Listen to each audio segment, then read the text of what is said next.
Assalamualaikum warahmatullahi wabarakatuh. Selamat datang kembali di channel Andi Matalata Channel. Pada kesempatan kali ini saya akan sharing dan berbagi kepada rekan-rekan dan Bapak Ibu semua bagaimana cara pelaporan atau penyampaian SPT orang pribadi sebagai pegawai swasta maupun sebagai pegawai PNS yang penghasilannya dalam 1 tahun di atas 60 juta dan hanya menerima atau memperoleh penghasilan dari satu pemberi kerja atau dari satu tempat dia bekerja.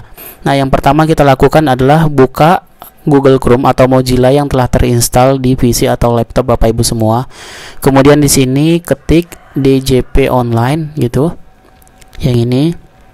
Nah, kemudian nanti akan ada pilihan lagi di sini DJP online. Kemudian klik bagian atas ini. Nah, di sini kita akan memasukkan NPWP kita dan kata sandi.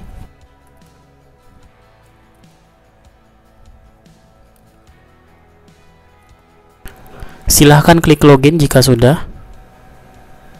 Baik, kita sudah masuk di halaman DJP online. Nah, ada beberapa hal yang perlu kita siapkan untuk sebelum kita menyampaikan pelaporan SPT orang pribadi apabila penghasilan kita di atas 60 juta dalam 1 tahun pajak. Yang pertama adalah siapkan juga bukti potong yang telah diterbitkan oleh pemberi kerja atau tempat kita bekerja, yaitu ini formulir 1721A1 sebagai pegawai swasta. Nanti jika Bapak Ibu sebagai PNS, ini formulirnya 1721A2. Kemudian di sini ada nomor bukti potong nanti yang akan kita record di DJP online. Nomor bukti potong ini di sini ada bulan, ada tahun dan nomor urut bukti potong. Dan di sini juga ada penghasilan neto ya, di sini di nomor 12 juga yang nanti akan kita masukkan di DJP online, dan pajak yang telah dipotong oleh tempat kita bekerja atau oleh pemberi kerja. Di sini juga ada tanggal dipotong, tanggal dibuatnya bukti potong ini oleh tempat kita bekerja atau tempat pemberi kerja. Oke, kemudian yang kedua adalah siapkan juga kartu keluarga. Kartu keluarga ini nanti akan kita masukkan juga di DJP online siapa saja yang akan menjadi tanggungan kita, mulai dari NIK istri kita, kemudian NIK anak, dan seterusnya. Selanjutnya langsung kita berpindah langsung ke DJP online di sini. Apabila Bapak Ibu semuanya sudah masuk di DJP online dengan tampilan seperti ini, langsung klik saja di menu lapor. Kemudian pilih e-filing.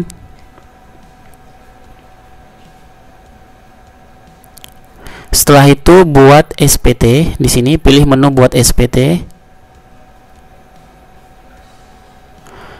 Nah, di sini biasa pertanyaan-pertanyaan yang sering sekali kita temukan di tahun-tahun sebelumnya. Pertanyaannya pun sama ya.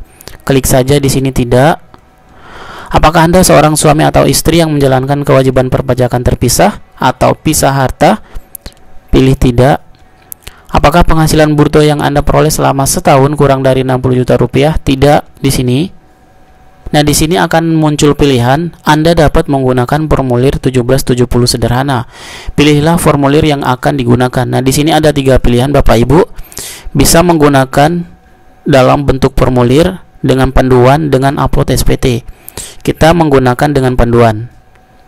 Kemudian Bapak Ibu langsung klik saja di sini SPT 1770S dengan panduan. Oke, selanjutnya kita langsung dialihkan kepada halaman berikutnya, yaitu di mana di sini kita akan mengisi tahun pajak. Kita isi tahun pajaknya 2021. Status SPT normal, kemudian pilih selanjutnya di sini. Nah, kemudian di sini kita akan merecord atau memasukkan daftar pemotongan atau pemungutan PPh oleh pihak lain dan PPh yang ditanggung pemerintah. Kita klik di sini tambah. Nah, di sini kita akan memasukkan jenis pajak yang telah dipotong oleh pemberi kerja atau di mana tempat kita bekerja. Di dalam bukti potong yang telah diberikan oleh pemberi kerja, kita kan telah dipotong PPh pasal 21, maka Bapak Ibu bisa pilih PPh pasal 21. Kemudian NPWP pemotong bisa dimasukkan juga di sini.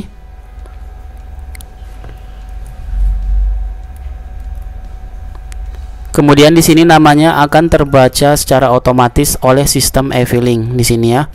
Kemudian nomor bukti potong kita bisa isi di sini 1.1 12 21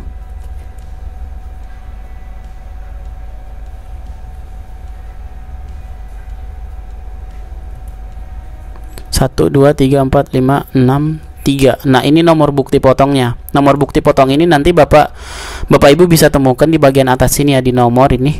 Ini nomor bukti potongnya di bagian sini. Jika sudah, tanggal bukti potong ya, tanggal bukti potongnya ini ada di bagian bawah di sini ya. Tanggal 31 Desember 2021.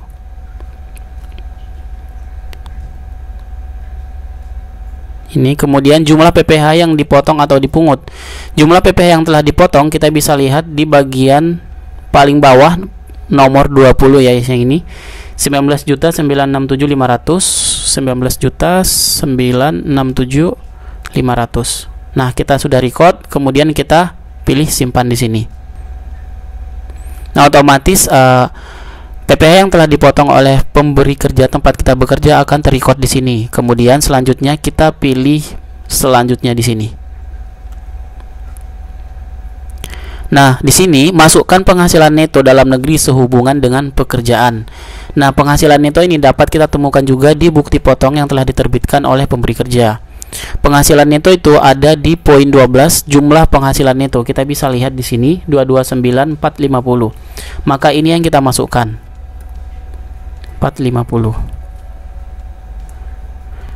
Nah, untuk pegawai negeri dan pegawai swasta sama aja ya bukti potongnya, cuma bedanya kodenya saja sih, nomornya ini saja yang beda. 1721A1, kalau PNS 1721A2. Kemudian kita langsung pilih selanjutnya di sini.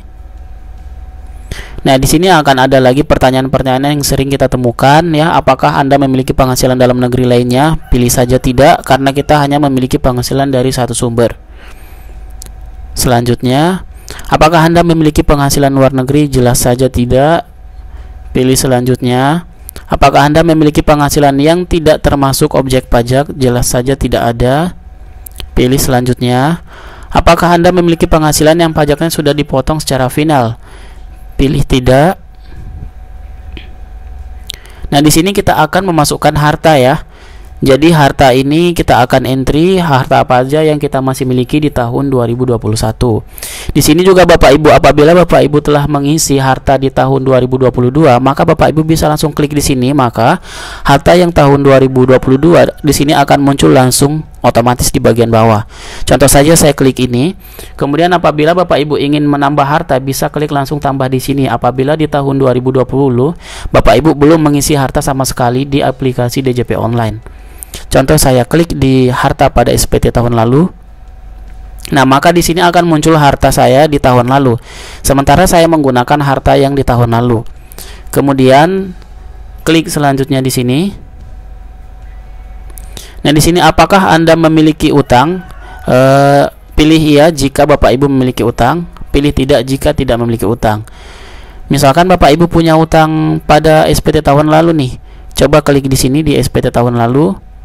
Nah, daftar utang tahun sebelumnya tidak ditemukan. Oke, berarti tahun lalu kita tidak punya utang dan tahun ini juga tidak punya utang. Selanjutnya kita pilih selanjutnya di sini. Apakah Anda memiliki tanggungan? Oh, jelas iya. Pilih di sini iya.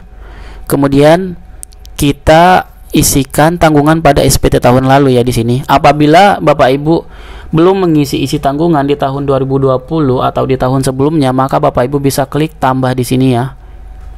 Nah, di sini nanti Bapak Ibu bisa mengentry nama istri, NIK istri, anak, terus hubungan keluarga sebagai istri, sebagai anak kandung, dan seterusnya seperti itu.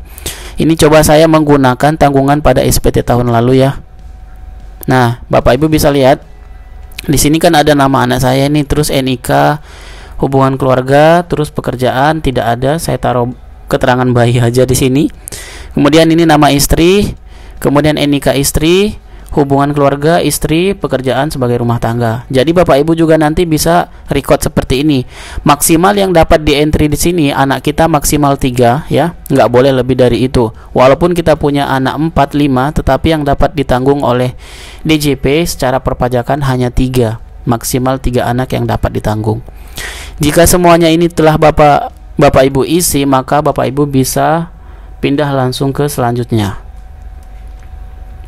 Nah, di sini apakah Anda membayar zakat atau sumbangan keagamaan kegiatan wajib? Pilih saja tidak ada. Maka pilih selanjutnya. Nah, di sini ada status kewajiban perpajakan suami istri. Nah, di sini status perkawinan. Nanti Bapak Ibu bisa memilih statusnya sudah kawin atau belum ya. Ini saya memilih sudah menikah atau sudah kawin. Kemudian di sini statusnya bisa dipilih ya. Di sini ada 4 status. Di sini ada kepala keluarga, hidup berpisah ini atau bercerai, ini pisah harta, ini memilih terpisah gitu ya. Oke, jika sudah nanti ini dimasukkan di sini penghasilan tidak kena pajak atau jumlah tanggungan. Nah, di sini kita akan pilih status kita karena di sini kawin, maka di sini kita juga harus memilih status kawin dengan tanggungan K1. Nah, tanggungan PTKP kita bisa lihat di bukti potong yang telah diterbitkan oleh pemberi kerja di mana kita bekerja. Di sini ya, di bagian nomor 6 sini, di sini ada status K/1. Ini adalah status PTKP kita, menikah dengan tanggungan 1 anak begitu. Selanjutnya kita klik selanjutnya di bagian sini. Kemudian di sini akan muncul lagi pertanyaan, apakah Anda memiliki pengembalian atau pengurangan PPh pasal 24 dari penghasilan luar negeri? Pilih saja tidak. Jelas sekali tidak ada. Kemudian di sini apakah Anda melakukan pembayaran PPh pasal 25? Jelas saja tidak ada. Jadi PPh pasal 25 ini adalah angsuran pajak berjalan yang bisa kita setorkan ya. Jadi apabila Bapak Ibu memiliki angsuran PPh pasal 25 berjalan atau setiap bulan, itu akan membantu mengurangi beban pajak terutang di akhir tahun. Misalkan Bapak Ibu setiap tahunnya bayar pajak 20 juta nih. Tetapi karena Bapak Ibu memiliki angsuran PPh pasal 25 setiap bulan, anggap saja 1 juta sampai bulan Desember, maka nanti di akhir tahun Bapak Ibu tidak lagi membayar 20 juta tetapi hanya membayar 8 juta karena 12 jutanya diperhitungkan. Oke, klik langsung selanjutnya di sini. Nah, di sini kan akan otomatis terisi oleh aplikasi ya. Ini jumlah penghasilan itu yang telah kita isi tadi. Kemudian PTKP-nya akan muncul otomatis dan penghasilan kena pajaknya juga akan muncul. Kemudian PPh terutangnya ini akan PPh terutangnya terisi otomatis terhitung oleh sistem. PPh terutang ini akan sama angkanya dengan jumlah bukti potong yang telah dipotong oleh tempat di mana kita bekerja. Coba kita lihat 19.967.500 ya. Nah, kita lihat di bagian nomor 20 19.967.500 sama ya, PPh terutang yang dihitung berdasarkan aplikasi e-filing dan PPh terutang yang dihitung oleh pemberi kerja. Nah, di sini jumlah PPh terutangnya 19 juta. Nah, ini adalah PPh terutang yang kita entry tadi di awal kita pada saat kita masuk di aplikasi DJP Online.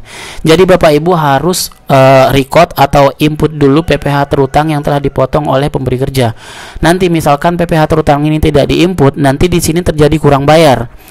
Kurang bayarnya karena PPh terutangnya belum diinput oleh Bapak Ibu semua. Jadi di sini di entry. Jadi PPh yang harus dibayar sendiri 0. Kemudian jumlah kredit pajak 0.